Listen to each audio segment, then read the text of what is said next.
Do you remember the chapter The Sound of Music? Extraordinary chapter about two extraordinary people, that is Evelyn Glennie and one more character, Bismillah Khan. So there's a line in the chapter, God may have taken her hearing, but he has given her something extraordinary. What we hear she feels far more deeply than any of us.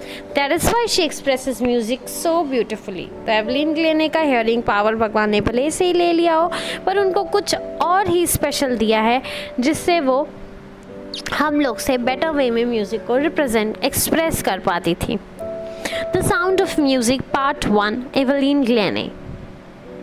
The title itself is very interesting. Why? Because Evelyn Glennie listens to sound without hearing it. कैसे? हाँ, ये chapter से देखते हैं. Time था जब एक platform पे एक यंग गर्ल खड़ी हुई थी जो कि 17 से थोड़ा यंगर थी, कुछ नर्वस थी और एक्साइटेड भी थी और वो वाइब्रेशंस फील कर पा रही थी. It was her first day at prestigious Royal Academy of Music in London and daunting enough for any teenager. वो frightening enough था किसी भी टीनेजर के लिए जो स्कॉटलैंड मतलब स्कॉटिश फार्म स्कॉटलैंड के गांव से आई हो बट जो एस्पायरिंग म्यूजिशियंस बनना चाहती हो. और तो और उससे बड़ा चैलेंज था, शी वॉज प्रोफाउंडली डेफ मतलब पैदाइशी नहीं बल्कि ग्रेजुअली हो गई. ग्रेजुअली कैसे? Evelyn Glennie's loss of hearing was gradual. Her mother remembers noticing the first time when she was 8 years old and when she was waiting, Evelyn was waiting to play piano. ठीक है, उन्होंने नाम बुलाया Evelyn का पर वो move नहीं की. ठीक है, I suddenly realized she didn't hear, said Isabel Glennie. Isabel Glennie कौन थी? उनकी मम्मी थी. For quite a while, Evelyn managed to conceal, छुपाने में सक्सेसफुल हुई उनका जो डेफनेस था. But by the time her marks deteriorated, जब वो 11 साल की थी तब तक उनके मार्क्स जो हैं ख़राब आने लगे. उनके हेड मिस्ट्रेस ने रिक्वेस्ट की कि उनको किसी स्पेशलिस्ट को दिखाया जाए. तब डिस्कवर हुआ कि उनके जो ईयर नर्व्स हैं वो ज़्यादा ही डैमेज हो गए थे. ठीक है, they were advised that she should be fitted with hearing aids. और ये कह रही हैं everything suddenly looked black. क्योंकि ब्लैक तो क्या होता है ब्लाइंड होने पर ये डेफ होने पर ब्लाइंड फील कर रही थी. ब्लैक क्यों? क्योंकि इनका पैशन म्यूजिक जो कि कान से सुनाई देने पे आता बट ये डेफ हो गई थी तो अब इनके लिए सब ब्लैक आउट हो गया. But Evelyn was not going to give up. She was determined to lead a normal life and pursue her interest in music. एक दिन एक लड़की को जाइलोफोन बजाते हुए देखा और इन्होंने डिसाइड किया कि वो बजाएंगी. उनके सारे टीचर्स उनको डिस्करेज करते थे कि तुम सुन नहीं सकती हो. बट रॉन फॉप्स एक पर्क्यूशनिस्ट थे, पर्क्यूशनिस्ट जो ड्रम्स और तबलाज में एक्सपर्ट होते हैं. तो उन्होंने कहा कि इनकी बातें मत सुनो और ना तो म्यूज़िक को अपने कान से सुनो. Feel it through your senses, feel it some other way, feel. और कहती है सडनली आई कुड फील कि वेस्ट अप से अदर म्यूज़िक थी और मेरे वेस्ट डाउन कुछ अदर म्यूज़िक थी जो कि फ्लो कर रही थी. और ये सजेशन रॉन फॉब्स का था. तो रॉन फॉब्स जो उनके टीचर थे वो उनकी वजह से ये आगे बढ़ पाई और तब से ये कभी पीछे मुड़कर नहीं देखी. वहाँ से यूनाइटेड किंगडम से एक यूथ ऑर्केस्ट्रा के साथ गई जब वो 16 इयर्स की थी और उसके बाद अब वो ऑडिशन दे चुकी हैं रॉयल एकेडमी ऑफ म्यूज़िक और वो बहुत हाईएस्ट मार्क्स पाई थी और ग्रेजुअली अब सोलो परफॉर्मेंसेस के लिए तैयारी करेंगी. 3 ईयर के कोर्स में उन्होंने ऑलमोस्ट सारे अवार्ड जीत लिए थे.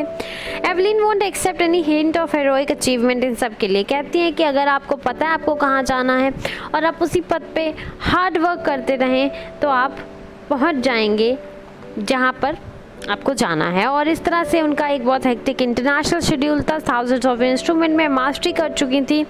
एक फंक्शन में कहती हैं कि जो 2 आवर डिस्कशन हो रहा था, जिन्होंने स्टोरी लिखी है उनके साथ जब डिस्कशन हो रहा था तो उसमें बताती हैं कि एवलिन बताती हैं कि जो मैन होते हैं विद बुशी बियर्ड्स जो एक्सप्रेशन नहीं देते हैं वो मेरे लिए सबसे ज़्यादा खतरनाक होते हैं.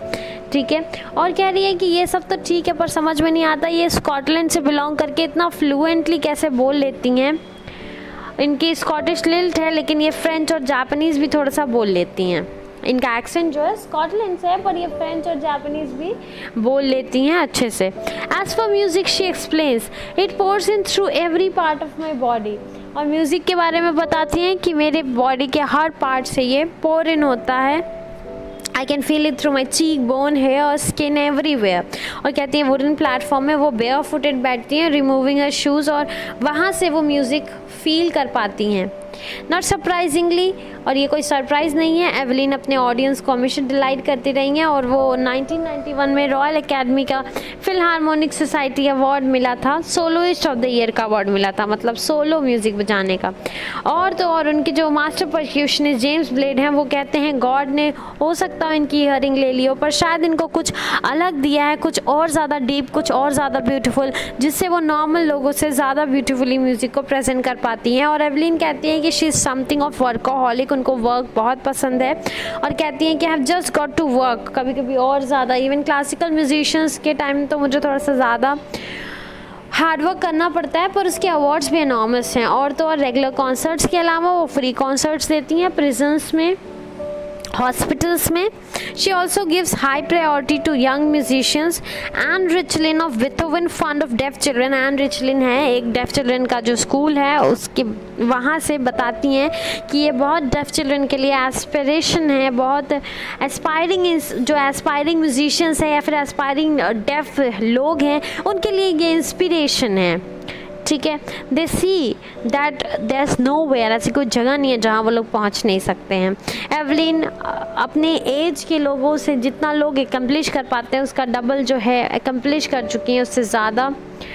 और तो और she has given inspiration to those who are handicapped, और वो लोग कहते हैं if she can do it I can do it. And not the least she has enormous pleasure to Indians, और म्यूज़िक से लोगों को बहुत प्लेजर दिया है। यह है समरी ऑफ द स्टोरी। ये है question answers. How was Evelyn went to Royal Academy of Music, who helped her, name the various places, how does Evelyn, ये सारा क्वेश्चन आपके बुक का। So that's all for this video, do everything, complete it, that's all for this video, thank you, have a good day.